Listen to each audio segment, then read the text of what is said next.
श्री शिवाय नमस्तुभ्यम। हर हर महादेव। कई सालों बाद बहुत ही दुर्लभ संयोग बना है कि सावन के महीने में सोमवती अमावस्या पड़ रही है। पूज्य गुरु जी ने सोमवती अमावस्या के दिन करने वाले बहुत ही सरल और अचूक उपाय बताए हैं। मैं इस वीडियो में आपको 2 उपाय बताने जा रही हूँ। एक उपाय है, यदि आपके घर में नज़र दोष है, पितृदोष है या वास्तु दोष है, उसके लिए एक उपाय है। और दूसरा उपाय है कर्ज मुक्ति के लिए। यदि आप कर्ज में डूबे हैं, बहुत समस्या चल रही है, कर्ज आपका उतर नहीं रहा है, तो सोमवती अमावस्या के दिन आप यह अचूक उपाय करिए और अपने कर्ज से मुक्ति पाइए। पूज्य गुरु जी की कथा सुनकर बहुत अच्छे से बताने का प्रयास करूँगी। तो आइए जानते हैं पहला उपाय आपका पितृदोष, नज़र दोष और वास्तु दोष से मुक्ति के लिए। स्क्रीन पर आपको बेलफल दिखाई दे रहा है। ये वही वाला फल है जो हम खाते हैं, जिसका हम जूस पीते हैं। इस बेलफल को आपने बीच में से तोड़ लेना और इसका गूदा जो है अलग निकाल लेना है। प्लेट में आपको 2 खाली खोल मिल जाएंगे इस फल के। अब आपने इस खोल को ले लेना है और जो गूदा है वो बाद में आप अपने घर में, परिवार में खा सकते हैं। अब आपने अपनी रसोई में आटे की पंजीरी बनानी है। ये पंजीरी जो हम सत्यनारायण की कथा में बनाते हैं, आटे को घी में भूनकर शक्कर डालकर आपने पंजीरी बना लेनी है। अब आपने इस पंजीरी को, जो बेल का खोल था, उस खोल के दोनों साइड में भर लेना है। एक इस तरफ और एक इस तरफ, दोनों साइड में भर करके फिर इस खोल को एक दूसरे के ऊपर रखकर बंद कर लेना है।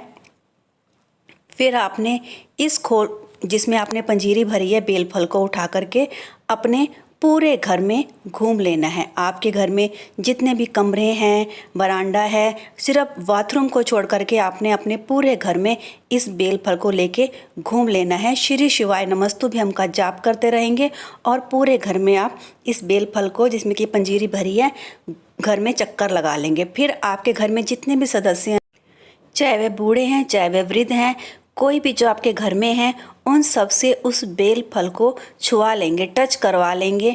फिर आपने यह बेल फल को लेकर के जाना है पीपल के वृक्ष के नीचे। और यह उपाय आपने सोमवती अमावस्या के दिन सुबह 10 बजे से पहले पहले कर लेना है। आपने पीपल वृक्ष के नीचे जाना है, जो भी आपके घर के आसपास पीपल हो, वहाँ जा कर के आपने एक घी का दिया भी साथ ले जाना है और आपने गड्ढा खोद करके उसमें उस बेल फल को श्री शिवाय नमस्तुभ्यम का जाप करते हुए दबा देना है। थोड़ा सा गड्ढा खोदिए और उस बेल फल को वहाँ रख दीजिए और एक घी का दिया पितरों के नाम का प्रज्वलित कर दीजिएगा वहीं पीपल के वृक्ष के नीचे। बस आपने इतना ही कार्य करना है और फिर आपने घर आ जाना है। अब मैं आपको दूसरा उपाय बताने जा रही हूँ, लेकिन उससे पहले प्रार्थना है, यदि आपने वीडियो लाइक नहीं किया तो कृपया वीडियो को लाइक कीजिए, चैनल को सब्सक्राइब भी कीजिए। अब आपको लेने हैं थोड़े से काले तिल। स्क्रीन पर आपको काले तिल दिखाई दे रहे हैं। आपने सोमवती अमावस्या से एक दिन पहले थोड़े से काले तिल, 1 मुट्ठी काले तिल आपने पानी में, कटोरे में भिगो देना है। सुबह उठ करके आपने उसको सिलबट्टे पर पीसना है। ध्यान रहे, मिक्सी में आप इन तिलों को नहीं पीसेंगे, आपने सिलबट्टे पर पीस लेना है। इस पेस्ट को आप एक कटोरी में निकाल लें। फिर आप पीला चंदन उसमें मिक्स कर लें, चाहे तो पीला चंदन लिक्विड फॉर्म में हो या पिसा हुआ हो या डली वाला हो, जैसे भी हो आप उस पेस्ट में मिला लें। अब आपने एक जल का लोटा लेना है। अब जल का लोटा या तो आप पीतल का लेंगे या स्टील का, तांबे का लोटा नहीं लेंगे। और उस जल के लोटे में थोड़ा सा दूध, आप कच्चा दूध आप डाल लेंगे। अब आपको चाहिए बेलपत्र। हमेशा की तरह बेलपत्र आप साफ़ सुथरे बेलपत्र लेंगे। आप बेलपत्र लेंगे 5 की संख्या में बेलपत्र होने चाहिए। अब आपने जाना है इन सबको लेकर के शिव मंदिर। सुबह से शाम तक आप इस उपाय को किसी भी समय कर सकते हैं। शिव मंदिर जाकर आपने श्री शिवाय नमस्तुभ्यम का जाप करना है और जो तिल और चंदन का पेस्ट है, उसको आपने पूरे शिवलिंग के ऊपर श्री शिवाय नमस्तुभ्यम का जाप करते हुए लेपन कर देना है। उसके बाद जो शिवलिंग के ऊपर त्रिपुंड बना होता है, वैसा ही त्रिपुंड आपने बनाना है अपने हाथ की 3 उंगलियों से। ये 3 उंगलियां दिखाई पड़ रही हैं। फिर से आप त्रिपुंड बना देंगे शिवलिंग के ऊपर। अब आपने क्या करना है, ध्यान से सुनिए।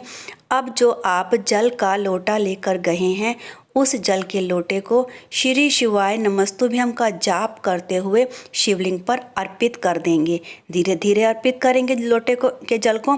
उसके बाद जो बेलपत्र लिए हैं वह श्री शिवाय नमस्तुभ्यम का जाप करते हुए एक एक बेलपत्र को आपने रखना है और एक बेलपत्र को रखेंगे और उस व्यक्ति का नाम लेंगे जिससे कि आपने पैसा लेना है या जिसको आपने पैसा देना है। पांचों बेलपत्र रखते समय आपने श्री शिवाय नमस्तुभ्यम का जाप करके उस व्यक्ति का नाम लेना है और अपनी कर्ज मुक्ति की प्रार्थना बाबा से करनी है।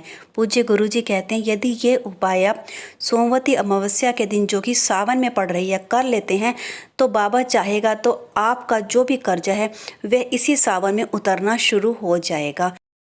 पूज्य गुरु जी का यह उपाय मैंने आपको बताया। वीडियो अच्छी लगी हो तो कृपया वीडियो को लाइक ज़रूर कीजिएगा, चैनल को सब्सक्राइब भी कीजिएगा और कमेंट बॉक्स में हर हर महादेव भी लिखिएगा।